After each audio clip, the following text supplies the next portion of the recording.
ظهر باندې تراوی 60 رکعات دي. ابن عباس رضی الله مصنف ابن ابي شيبه کی روایت کوي 7000 احادیث کې ده لګو بغ فرمایي ان رسول الله كان يصلي في رمضان 20 ركعه والوتر. نبی علیہ السلام با رمضان المبارک کی 60 رکعات تراویح کولی. رسول الله علیہ الصلوۃ والسلام عمل مصنف ابن ابي شيبه را نقل کړل. وسکم خلق چې منی هغه دام منی عاشق دام منی. لکه ما یو مسأله کړي با شیطان علیم په دی وجه چې کله ورته الله وای تا ولی سجده ونه کړه دلایل شروع کړو خلقتنی من نار وخلقته من طين. دا د اور نه او خاور نه پیدا کړل زدي د اور نه نو زه بهتر یم دلایل ویل په خپل ځین کې اوس ډیر قابلو. الله ورته وای فخرجوا نو عابدمو عبادت کړو. عارف دیو چې الله ورته وزن وای فانذرنی الى يوم يبعثون مهلت راکا د الله مزاج پیژاندو. الله کار څومره غوسای کله چې بنده د الله نه وغواړي الله ورته ورکوي. حکیم الامت سے فرمایي چې شیطان کی کمی د یو خبرې د عشق عاشق د خپل معشوق هر خبره مني. لکه شاعر موي کنه ورته وردا موږ دې ته نه ګورو چې ګټه کتاوان دی پکې ورته وردانګو کچا ویل چې جانان دی پکې.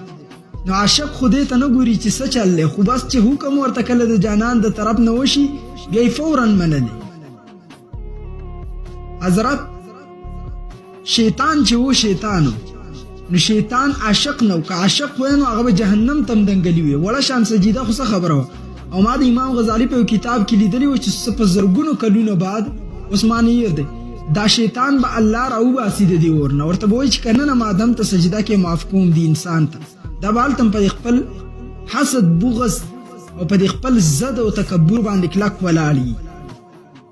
نو کم سړی چې منی عادي ته نه ګوري چې قران کې لفظ د تراور راغلی یا نه دی راغلی عادي ته ګوري چې زمانه بي دا کار کړل او کني دی کړي. مسله دا ده دې ته نه ګوري چې قران کې دا لفظ راغلی او کنه دی راغلی عادي ته ګوري چې زمانه بي دا کار کړل او کني دی کړي. کوم دا ټول قران چې 6666 یا 6236 یا مختلف روایات دي. زموږ درس تجوید کې ما بیان کړل دي دومره آیاتونه دي دې کې د بانه والد سینه پوری بس دومره قران کې تاسو مر سمنل چې طالب کې لفظ د تراور راشي.